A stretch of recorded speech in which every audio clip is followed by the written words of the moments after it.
తాకట్లో ఉన్న మీ బంగారాన్ని విడిపించి ఆ రోజు ఆన్లైన్ రేటుకి కొంటాం. Sharma gold company. నమస్తే, వెల్కమ్ టు సుమన్ టీవీ. నేను పద్మిని. ప్రస్తుతంతో పాటు జ్యోతిష్య రత్న, జ్యోతిష్య చక్ర వైభవ నిపుణ, ప్రముఖ ఆధ్యాత్మికవేత్త, జ్యోతిష పండితులు డాక్టర్ రాళ్లపల్లి రవికుమార్ గారు మనతో పాటు ఉన్నారు. మాట్లాడదాం. నమస్కారం అండి. నమస్కారం. డిసెంబర్ మాసం మొదలైపోయింది. మరి డిసెంబర్ మాసం గ్రహస్థితి ఎలా ఉంది, ఏ రాశుల వాళ్ళకి ఎలా ఉంది, ఇవన్నీ ఒక్కసారి మీ ద్వారానండి. శరదిందు సమాకారే పరబ్రహ్మ స్వరూపిణి వాసరాపీఠ నిలయే సరస్వతి నమోస్తుతే. ఈ నెల అంటే డిసెంబర్ నెల ద్వాదశ రాశుల్లో నవగ్రహాలు ఎక్కడ ఉన్నాయో ముందు తెలుసుకుందాం. ముందుగా శని వచ్చేసి మనకి మీన రాశిలో ఉన్నారు. అలాగే గురువు వచ్చేసి మనకి మిథున రాశిలో ఉన్నారు.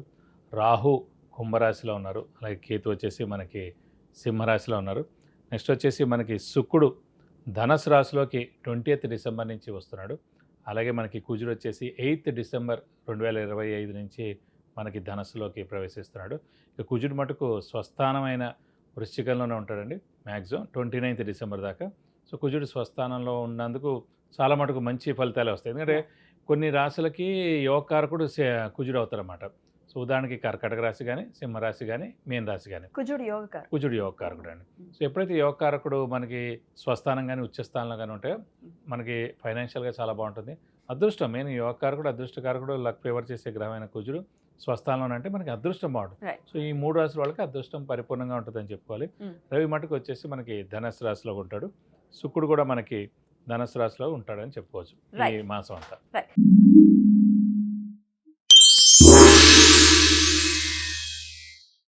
తులారాశి వారికి డిసెంబర్ మాసం ఎలా ఉండబోతుంది? తులారాశి వారు కూడా ఇందాక చెప్పుకున్నట్టు వృషభ రాశి వారిలాగా పట్టిందల్లా బంగారం అని చెప్పుకోవచ్చు. ఎందుకంటే మెయిన్గా యోగకారకుడైన శని 6వ స్థానంలో చాలా బాగున్నాడు. అలాగే భాగ్యస్థానంలో గురువు చాలా బాగున్నాడు. పంచమ స్థానంలో రాహు చాలా బాగున్నాడు. అలాగే లాభస్థానంలో కూడా కేతు చాలా బాగున్నాడు. కాబట్టి వీళ్ళకి పట్టిందల్లా బంగారం చెప్పుకోవచ్చు. సో శ్రమ, కాలం, ధనం వ్యర్థం కాకుండా ఉండడం, అవసరానికి డబ్బులు సమకూరడం, రావాల్సిన బాకీలు వసూలవడం, అలాగే విద్యార్థులకి, ఉద్యోగస్తులకి, క్రీడాకారులకి, రాజకీయ నాయకులకి, పత్రికా రంగం, యూట్యూబ్ రంగం, మీడియా రంగం, సినిమా రంగం వారికి, ఇలా అందరికీ కూడా ఎవరైతే తులారాశి వాడు ఉన్నారో వాళ్ళందరూ కూడా పట్టిందల్లా బంగారం చెప్పుకోవచ్చు.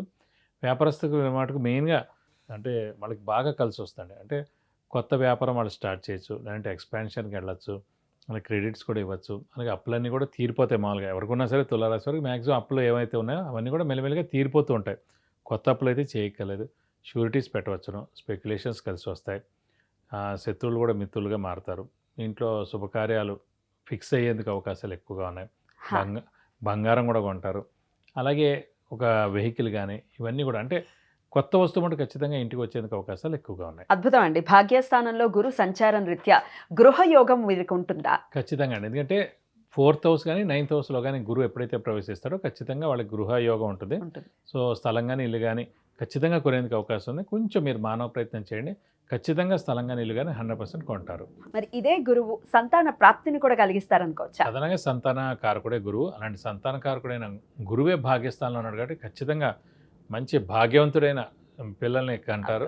సో మీరు మానవ ప్రయత్నం మీరు చేయాలి. ఎందుకంటే మంచి సమయం నడుస్తున్నప్పుడు మీరు మిస్ చేయకూడదు. ఇప్పుడు భాగ్యస్థానంలో గురువు ఉన్నాడు కాబట్టి ఖచ్చితంగా సంతానం కలిగేందుకు అవకాశం 100% ఉందండి. అద్భుతం అండి. అయినప్పటికీ వీరు ఏ దేవతారాధన ఖచ్చితంగా చేసుకోవాలి? ప్రస్తుతం పంచమ స్థానంలో రాహు ఉన్నందుకు అంటే అమ్మవారిని ఎక్కువగా ఆరాధిస్తే చాలా మంచిది. ప్రతిరోజు వీలైతే కనుక అమ్మవారి అష్టోత్తరం చదువుకుంటే చాలా మంచిది. వీలైతే కనుక ప్రతి శుక్రవారం అమ్మవారి టెంపుల్, ఏ టెంపుల్ అయినా పర్లేదండి, అక్కడికి వెళ్ళి 40 ప్రదక్షిణాలు చేయడం, వీలైతే కనుక అభిషేకంగా నర్చన కానీ చేస్తే కూడా చాలా మంచిది. ఇంకా కొంచెం ఇబ్బందులుగా ఉన్నాయని అనిపిస్తే మటు ఖచ్చితంగా వీలైతే రాహుకు 18,000 సార్లు జపం చేయించి మినపప్పు కేజీంపో ఒక 1000 రూపాయల వర్త్ గోల్డ్ ఐటమ్ దానం ఇస్తే కనుక దోషం మొత్తం తలపై మీకు అన్ని విధాలా మంచి చేకూరుతుంది. విధంగా తెలియజేశారండి. మరి మీరు పర్సనల్గా మీ చాట్ని ఒకసారి చూపించుకుని ఏం సమస్యలు ఉన్నాయనేది తెలుసుకోవాలి అనుకుంటే పర్సనల్గా ఒకసారి సార్ అపాయింట్మెంట్ తీసుకోండి.